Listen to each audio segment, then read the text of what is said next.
Recording in progress.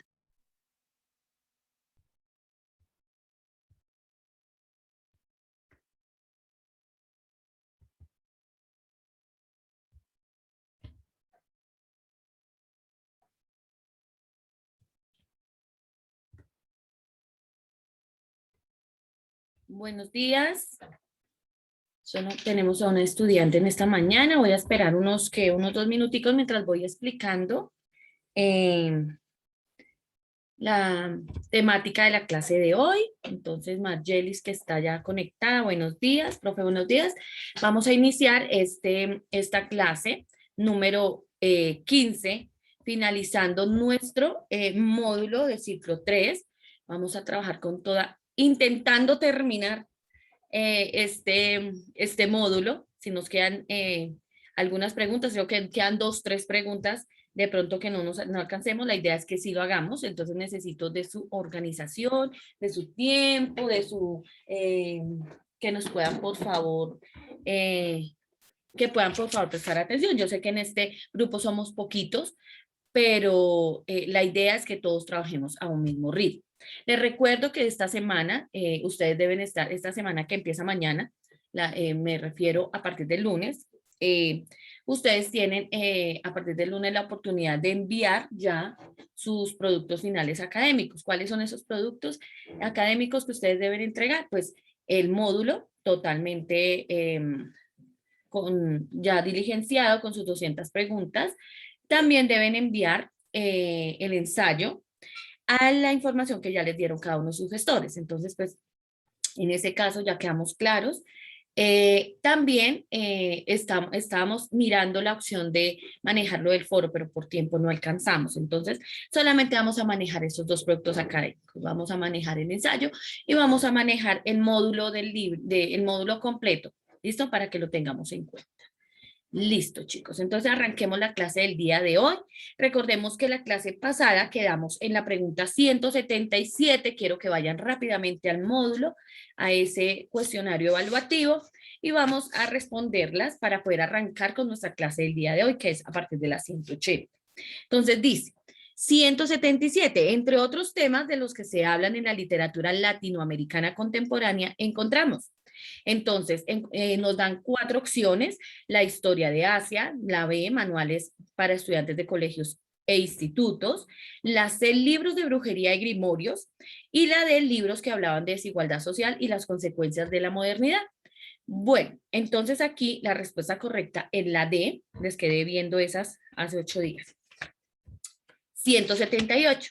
Varias de las nuevas expresiones literarias que surgen con el movimiento contemporáneo son, entonces está muy fácil, ustedes sabían que era la A, el cómics y la manga, que porque no alcanzamos a responderlas, pero ya habíamos escuchado la clase y ahí nos aprendíamos un poco sobre eso de caricaturas, que este movimiento surgió en la literatura contemporánea. ¿Listo? Y por último, la 179, entonces dice, una escritora reconocida contemporánea es, entonces hablábamos de esta mujer, Isabel Allende, ¿cierto? Muy reconocida por su narrativa contemporánea, ¿listo? Entonces, es esta mujer, la escritora reconocida en esta época, es la señora Isabel Allende, corresponde a la respuesta C.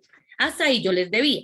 A partir de la 180, sí vamos a hablar, quiero que estemos muy atentos, chicos. Hay 2 chicas nomás, que es Margelis y Elena, y vamos a hablar del boom latinoamericano. ¿Listo?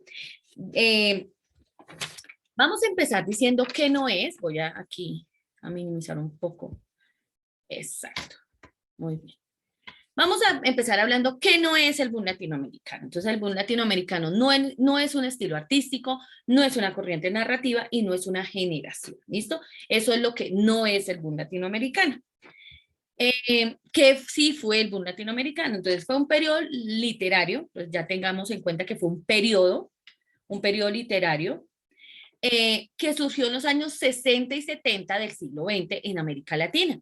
América Latina corresponde a todo lo que tiene que ver de Centroamérica hacia abajo, ¿sí? No norte, sino Centroamérica y Suramérica. Ese es el área latina, ¿listo? En ese periodo, un grupo de jóvenes, ellos rompieron esquemas con respecto a la literatura tradicional con un ingrediente muy especial que se llama el realismo mágico. Esto como un común denominador y con una riqueza narrativa que sacudió los cimientos de Europa. Entonces, este movimiento o este periodo especial del boom latinoamericano, entonces surgió en América Latina o mejor, impactó los cimientos europeos. ¿Listo? Muy bien. Resulta que para esta época habían personas muy importantes dentro de este proceso. ¿Quiénes fueron? Entonces tenemos diferentes autores. Permítame aquí un momentico. ¿Listo? Permítame un momentico acá. Entonces, hablábamos del señor, aquí nos dan 4, vamos a la 180, dice, entre los movimientos contemporáneos más destacados existe el llamado boom latinoamericano, en donde alguno de estos autores es uno de los más importantes. Entonces, el autor más importante del boom latinoamericano fue el señor Julio Cortázar, ¿sí? Muchos dicen Cortázar, pero entonces nosotros aquí en Colombia es Julio Cortázar.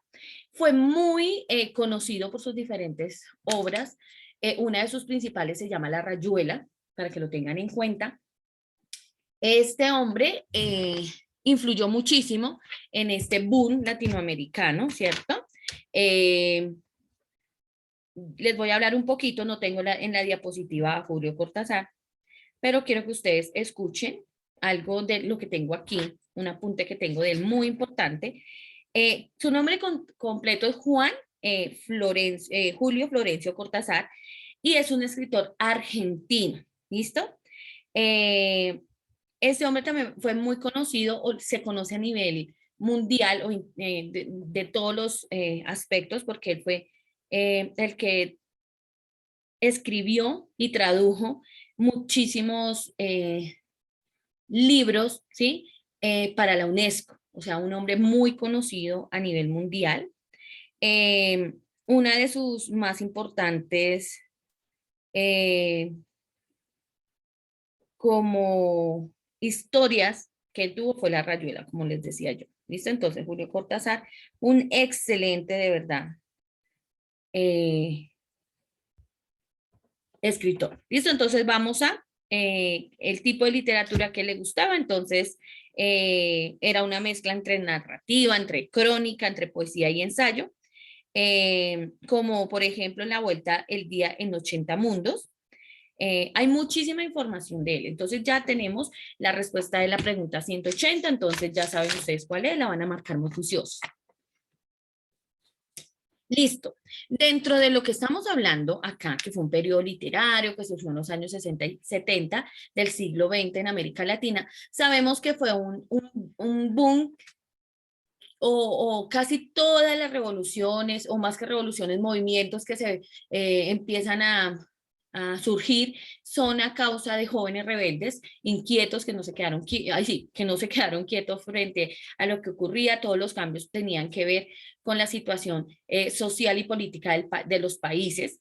Entonces, la pregunta 181 nos dice, eventos influyentes en la etapa del desarrollo del boom latinoamericano. Ya lo sabemos, ya lo tenemos ahí en la diapositiva. Entonces, la A nos dice caída de las Torres Gemelas, la B dice caída del muro de Berlín, la C, la tensión política en Latinoamérica entre los años 60 y los 70, y D, todas las anteriores. ¿Listo? Seguimos, la 182. Entonces, una de las situaciones más importantes que estaba pasando de pronto en América Latina en esa época, que tocó mucho los cimientos de la literatura y que motivó a que los escritores empezaran a crear dentro de sus obras o implementar ese realismo mágico, fue una de ellas, una muy importante, fue la Revolución Cubana comandada por el Che Guevara. Esto llevó a que los escritores empezaran a jugar con el realismo mágico, que es tener algo real y pasarlo como irreal, y lo irreal pasarlo como real. Eso era una mezcla, ¿sí? Entonces, ¿qué buscaban? Como salir, o sea, de hecho, como un confuso es muy confuso, ¿cierto? Manejar esos dos esquemas, pero eso era lo que buscaba en ese entonces el boom latinoamericano. Eso fue lo que más sobresalió, ese boom, cuando decimos, uy, está el boom que hay de Colombia, por ejemplo, en el partido, está como una moda, ¿sí? Entonces, en esa época, realismo mágico surge como un movimiento literario, como les digo, a mediados del siglo XX, y se define por su preocupación estilística y el interés de mostrar lo irreal o lo extraño como algo cotidiano y común, o algo cotidiano y común como algo irreal, ¿sí? Entonces, ese es el juego que tiene este movimiento del realismo mágico. ¿Listo? Entonces, vamos a responder. 182. Otro de los eventos más influyentes en el contexto del boom latinoamericano fue A, la revolución del proletariado, B, el Viernes Negro, C, la liberación de Nelson Mandela y D, la revolución cubana comandada por el Che Guevara. Muy bien, 183.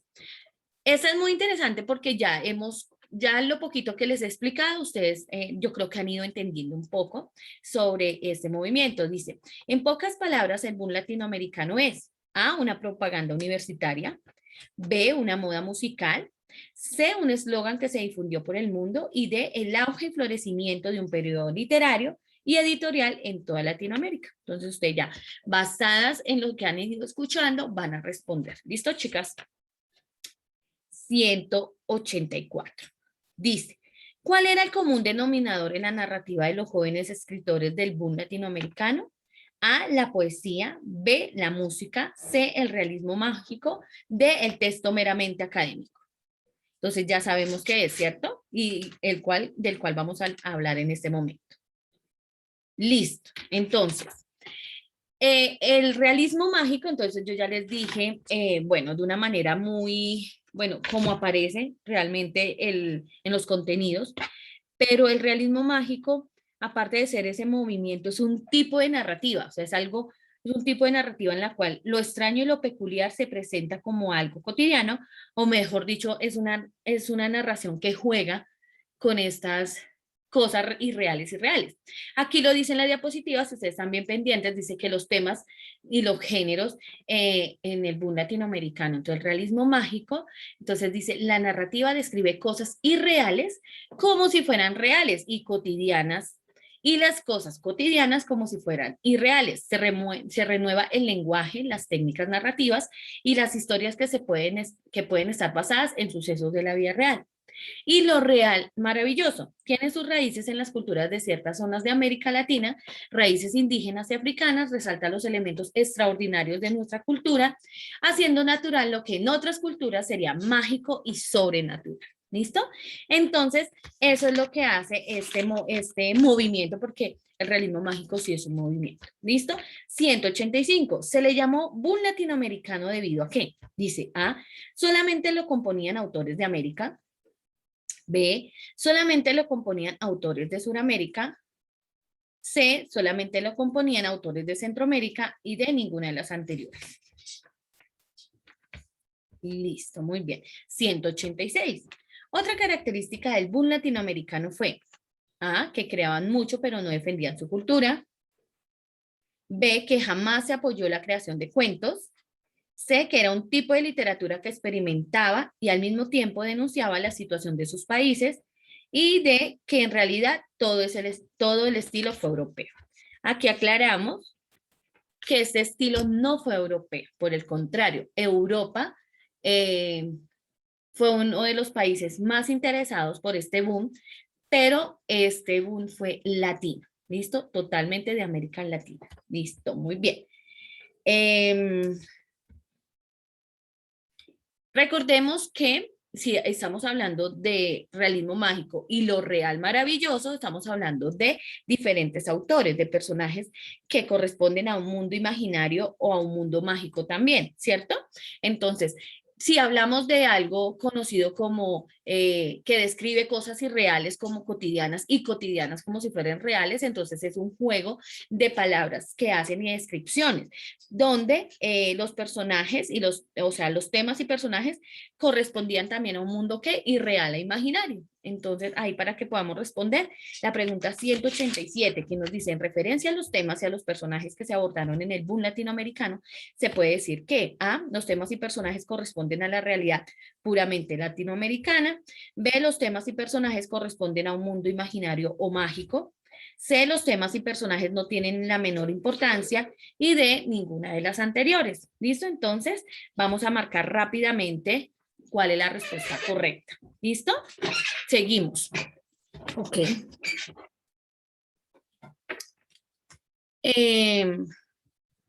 Ya hablamos de lo que era el realismo mágico. Entonces vamos a responder muy juiciosos la número 188.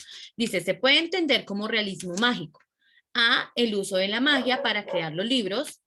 B, la magia como característica de todas las novelas escritas del boom latinoamericano. C, la integración de la ficción y el realismo en la elaboración de las obras literarias.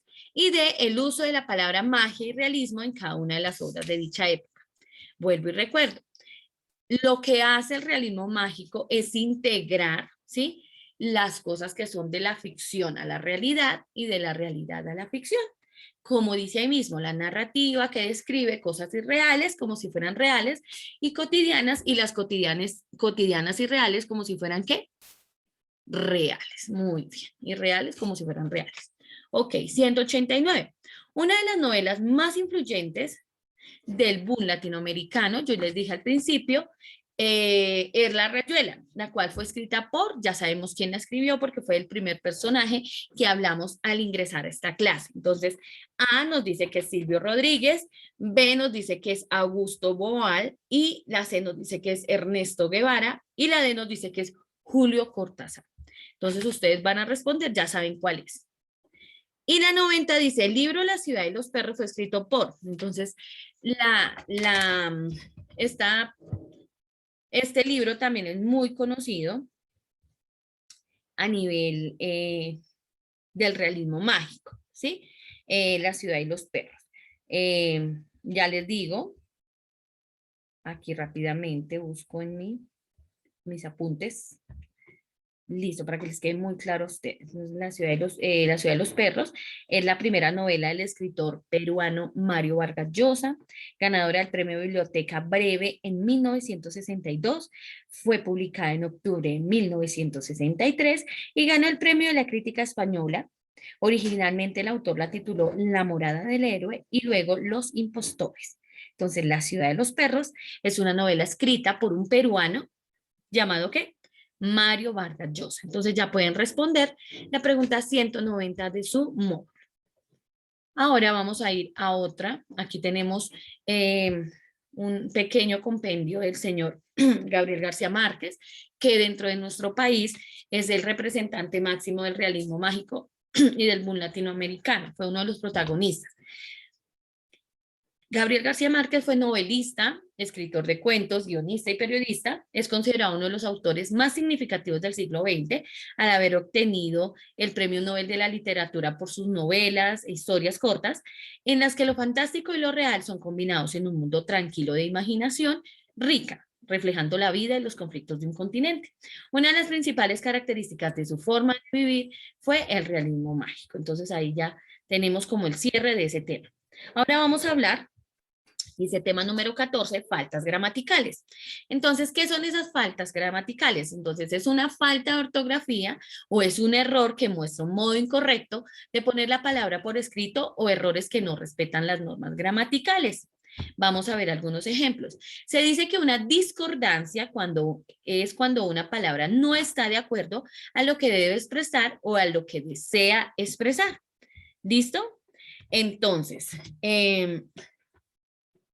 ya sabemos que se entiende por discordancia, que es cuando una palabra no está de acuerdo a lo que se debe expresar o a lo que desea expresar.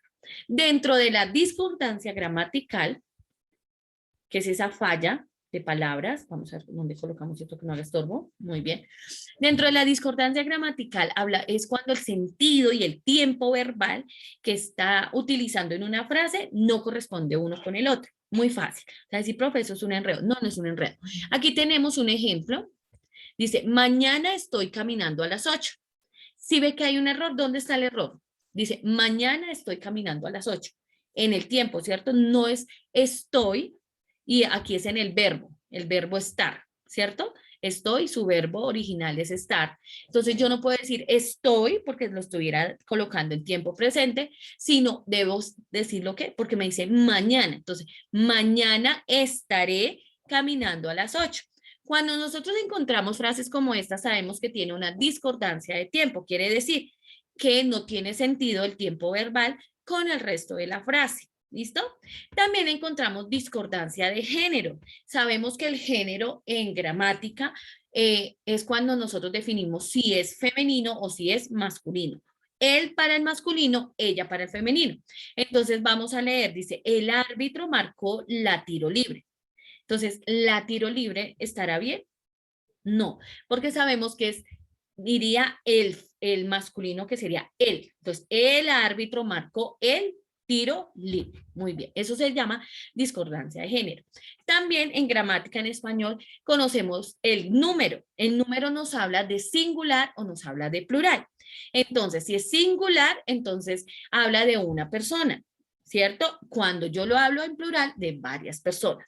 Entonces, aquí tenemos el ejemplo. Las luchas entre ellos eran constantes. Aquí vemos la diferencia entre palabra y palabra. Cuando digo las luchas, entonces ahí ya tengo un error, porque es la lucha, ¿cierto? O si voy a hablarlo todo en plurales, las luchas entre ellos eran constantes, ¿cierto? Pero si lo quiero hacer singular, dice, la lucha entre ellos era constante. ¿Listo? Entonces, estos ejemplos pequeños que les acabo de colocar tienen que ver con la discordancia gramatical y con esas faltas gramaticales que no es más, que va más allá de colocar una tilde o una coma a tiempo, sino es el saber organizar una buena oración. ¿Listo? Entonces, dice la 191, que se puede entender como falla gramatical. Dice A, el no atenerse a las normas lingüísticas. B, fallar al hablar. C, no comunicarse vía escrita. Y D, ninguna de las anteriores. Entonces ustedes van a marcar ahí rapidito. 192, ¿qué se entiende por discordancia? A, cuando no me pongo de acuerdo con alguien con quien me comunico. B, cuando debato en contra de una posición. C, cuando el sentido y el tiempo verbal que se está usando en una frase no corresponde uno con otro. Entonces, la D, ninguna de las anteriores. Entonces, ustedes van a prestar mucha atención para marcar la respuesta correcta. 193. Existen diferentes tipos de discordancia. Entre ellos, entonces, ojo, te está diciendo entre ellos cuál corresponde a ese ejemplo de tipo de discordancia. Nosotros hoy hablamos de tiempo, de género y de número. Busquemos dentro de las respuestas que haya alguna de estas tres. ¿Listo? A, discordancia disociativa. B, discordancia argumental. C, discordancia de tiempo. Y D, discordancia común. Si ustedes están mirando la diapositiva, rápidamente van a dar la respuesta correcta. Ahora nos van a preguntar cuál es la discordancia de género. Ya sabemos que la discordancia de género es aquella donde nosotros debemos tener muy en cuenta que la oración esté bien organizada en masculino o en femenino según corresponda. Dice, cuando se le da un sustantivo masculino, cuando se le da a un sustantivo masculino un complemento de género femenino o viceversa. B, cuando solo hablamos de él, ignoramos al género femenino. C, cuando utilizamos el género más de 3 veces en un texto, en un solo texto, y de ninguna de las anteriores. Uy, esta está muy fácil, porque las demás no, hay unas que no aplican, pero para nada la respuesta. Listo, vamos a la 195. Aquí me faltó hablar de una muy importante, que es la discordancia fonética, que es la de los sonidos, ¿sí? Los sonidos en cuanto a la pronunciación de las palabras, ¿sí? Cuando yo digo de una discordancia de fonética, es cuando estoy hablando, colocándole a la S, no le digo S, sino así como Z, que es que yo hago bajo la boca, ¿sí? ¿Sí ven? Z. Y S es diferente. Entonces, si es que yo estoy diciendo S como Z, S. Y es S, Z, Z, Z. ¿Sí ven? bajamos la lengua un poquito, bajamos así, Z. Entonces ahí hacemos que una fonética diferente. Por eso es que cuando nosotros no sabemos diferenciar, entonces una persona que sí sabe nos corrige, no se dice así. Y entonces cuando estamos aprendiendo otra lengua se nos dificulta. ¿Por qué? Porque nosotros no tenemos muy marcado, muy presente el sonido de algunas palabras. Entonces la 195 nos dice que es la discordancia fonética. Dice A, cuando empleo canciones o títulos musicales en un escrito. B, cuando empleo sonidos o efectos para expresar emociones en un escrito. La C, cuando se agregan sonidos extraños a la pronunciación de algunas palabras. Y D, todas las anteriores. ¿Listo? Ahora vamos con el tema final de nuestro módulo que se llama la semiótica. Así esos nombres tan raros, profe. Listo, la semiótica. ¿Qué es la semiótica? La semiótica es la ciencia que se encarga del estudio de los signos en la vida social. Entonces, signos en cuanto a lenguaje, ¿sí? La semiótica nace de la propuesta del filósofo suizo Ferdinand de Saussure en 1875 y surge en el seno de la corriente filosófica norteamericana llamada el pragmatismo, ¿sí? Hablamos de semiótica entonces como una ciencia, ¿cierto? Es la ciencia que se encarga del estudio de los sonidos, ¿listo? De los signos, perdón, que tenga que ver con gramática. Vamos a buscar un concepto mucho más claro para que nos quede bien organizado. Entonces, la semiótica es una disciplina destinada a comprender cómo se articulan los procesos de significación, signos, lo cual conduce hacia dos campos del saber, la lingüística y la teoría del conocimiento. En estos dos ámbitos tiene efectivamente origen las dos grandes corrientes abocadas al estudio de los signos. Sí, señor, la semiótica es la disciplina encargada del estudio de los signos en la vida social. Esas imágenes, ¿qué significa? Esas imágenes que nosotros vemos, de signos. Dice, denotación es la acción. Bueno, ya hablamos de la semiótica, ahora hablamos de la denotación. La denotación es la acción y efecto de denotar. Un verbo que, dicho de una palabra o frase, hace mención a un significado o a un objetivo. Una rosa, por citar, por ejemplo, también tiene una denotación, que es ser un ser orgánico y vegetal. ¿Sí? Entonces aquí tenemos el ejemplo más práctico. En los hechos comunicativos se denotan los recursos y códigos que se emplean para llevar a cabo estas acciones. El lenguaje icónico es un sistema de representación tanto lingüístico como visual, ¿sí?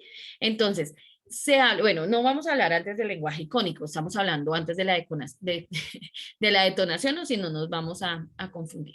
Entonces, la denotación lo que nos habla es de recursos y códigos que necesitamos para emplear y llevar a cabo unas acciones. Entonces, vamos a responder rápidamente nuestras preguntas. ¿Listo? Entonces, dice, ¿qué es la semiótica? Dice A, estudio de origen de las palabras. B, teoría que tiene como objeto el interés de los signos. C, teoría que tiene como objeto de interés la tipografía. D, la teoría que tiene como objeto de interés el lenguaje. Ayer la habíamos respondido mal. Listo, vamos con la 197. Un autor reconocido de la semiótica es, ya lo hablamos, de quién fue. Dice A. Saussure, Philips Glass, Hermann Hesse y todos los anteriores. Entonces ya marcamos que hablamos del señor Ferdinand de Saussure y no la primera vez que hablamos de él, ya lo habíamos hablado en los planos del lenguaje, estuvimos hablando en signo y significado y significante, entonces ustedes ya tienen que tener más o menos una estructura asociada con cada uno de estos autores. ¿Qué se entiende por denotación? Entonces ya dijimos que era una acción, un efecto, denotar, un verbo que dicho de una palabra o frase hace mención a un significado objetivo. Listo, entonces vamos con A, signo de una palabra abstracta, B, contexto de una historia, C, significado de una palabra por sí misma, fuera de contexto, y D, ninguna de las anteriores. Entonces, ustedes van a marcar la correcta. 199. Significado de la palabra connotación. Ya hablamos, si bien ya hablamos de la detonación, hay otra que se llama la connotación. ¿Listo? Entonces vamos a mirar qué será la connotación. Ya nos quedan 10 minutos apenas para revisar nuestras. Entonces, la connotación viene a ser el significado no directo, pero asociado, ¿sí? Entonces, un ejemplo sería de connotación, sería la frase tiene una piel de seda, estamos utilizando un lenguaje connotativo, queriendo decir que alguien tiene la piel suave, ¿listo? Eso sería un recurso de la connotación. Muy bien, entonces vamos a ver qué nos dice, qué respuestas nos dan. Dice A, conjunto de significados subalternos que una palabra adquiere dentro de un enunciado según el contexto. B, conjunto de razones ocultas para escribir un texto. C, conjunto de reglas y argumentos ordenados. D, tiempo y coherencia cronológica de la escritura. Entonces ya sabemos que es una forma simbólica. Entonces vamos a marcar la que nos parece correcta. Ahora sí vamos a hablar del lenguaje icónico. Entonces, cuando hablamos del lenguaje icónico, es un sistema de representación tanto lingüístico como visual, el que estamos viendo aquí. Se habla de un lenguaje icónico al tratar la representación de la realidad a través de las imágenes. Dentro del iconismo encontramos imágenes que cumplen la función de signo. En este caso, nosotros vemos una manzana, pero si nosotros vamos más allá de lo que es una manzana, sabemos que hay un código, ya un lenguaje icónico, porque si yo veo la manzana en un computador, ya sé que estoy hablando de Apple, ¿cierto? De la marca Apple. Entonces, ese es el iconismo, que una imagen represente una función de signo. O sea, cuando yo lo vea, uy, eso significa esto, ¿cierto? La M de McDonald's. Eso es, ¿listo? Para que ustedes lo tengan ahí bien clarito. Ahora sí, ya terminamos nuestra. Vamos a contestar la 200 que dice, ¿a qué se refiere? ¿En qué consiste el significado?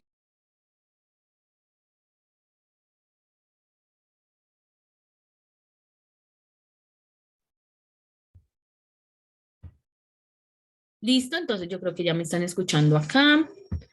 Vamos a ver si ya me están viendo, no me están viendo. Listo, ok.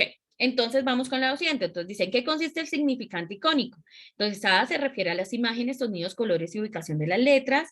B es un icono muerto, se refiere al nombre que se le da a cada icono. Y D se refiere al significado del diccionario. Ya sabemos cuál es. Listo, chicos, entonces vamos rápidamente a observar las preguntas correspondientes al día de hoy. Quedamos en la 177 la semana pasada, vamos a corregir, por favor, vamos, es la última clase, vamos a hacerlo con toda la actitud, a ver cómo nos fue con estas preguntas, ¿listo?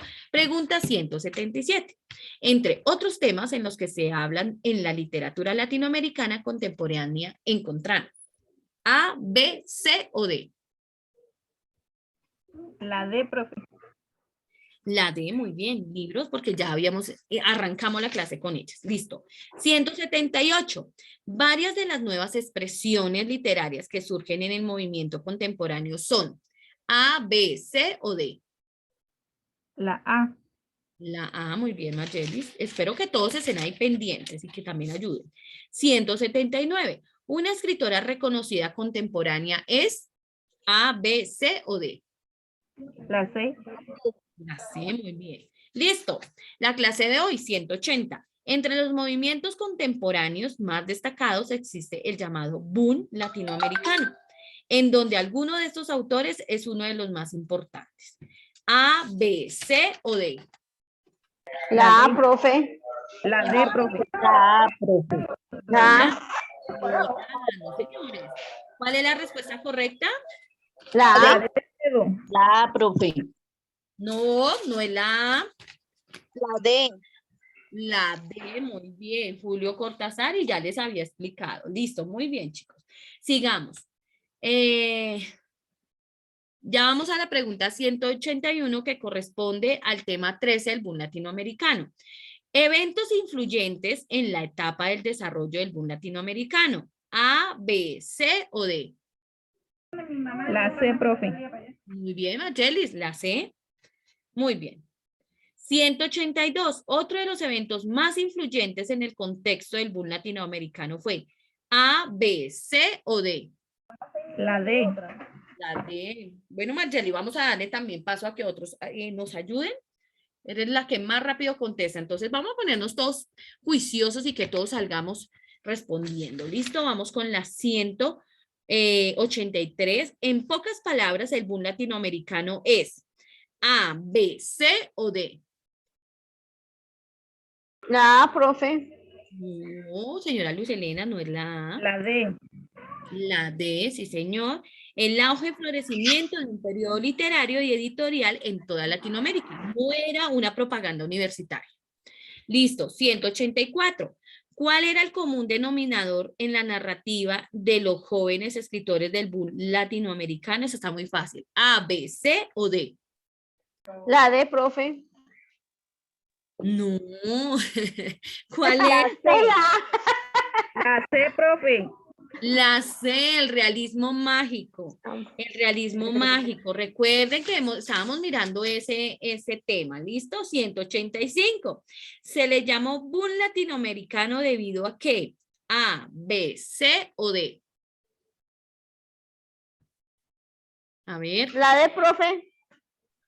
Era una opción, pero ¿cuál podría ser la otra opción? La A. La A, muy bien. Entonces, entre la A y la D nos quedamos con Mayeli. ¿Con cuál nos quedamos? Entre la A y la D. Con la A, profe. Solamente lo componían autores de América. Muy bien. Listo. 186. Otra característica del boom latinoamericano fue A, B, C o D. La C, profe. Muy bien, señora Luz Elena, la C, que era un tipo de literatura que experimentaba y al mismo tiempo denunciaba la situación de sus países. Muy bien. 187. En referencia a los temas y a los personajes que se abordaron en el boom latinoamericano, se puede decir que A, B, C o D. La A, profe. ¿En serio? La B, La profe. C. La B. La B, sí señor, la B. Los temas y personajes corresponden a un mundo imaginario mágico. Muy bien. No todas, porque a veces la hacen viceversa, ¿no? Pero en la mayoría sí. 188. Se puede entender como realismo mágico. A, B, C o D. La A, profe. No, no, señora La C, Lucelina. profe. La C. Integración de la ficción y el realismo en la elaboración de las obras literarias. Tranquila, señora Luz Helena, aquí podemos corregir, no hay problema. Listo, 189. Una de las novelas más influyentes del boom latinoamericano es Rayuela, la cual fue escrita por A, B, C o D. D. D, Maidoceni, muy bien. D, el señor Julio Cortázar, es una de las máximas obras literarias, ¿listo? Del tiempo del boom latinoamericano. 190. El libro La ciudad de los perros fue escrito por A, B, C o D. La B. D, profe.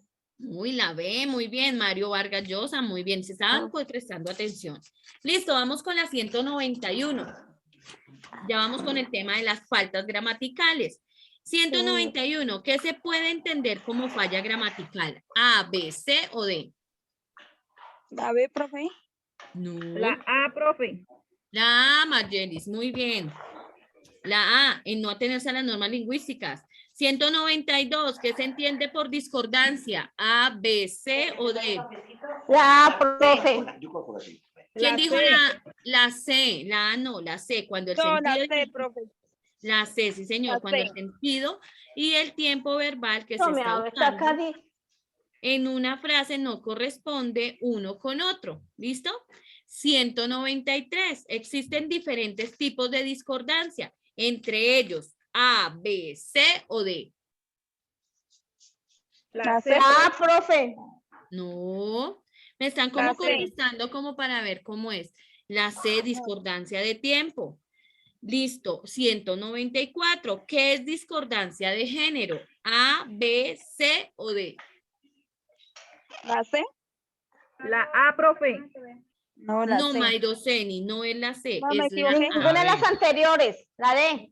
Es la A. Cuando se le da a un sustantivo masculino un complemento de género femenino o viceversa, que fueron los ejemplos que colocamos en la diapositiva. Es la A. ¿Listo?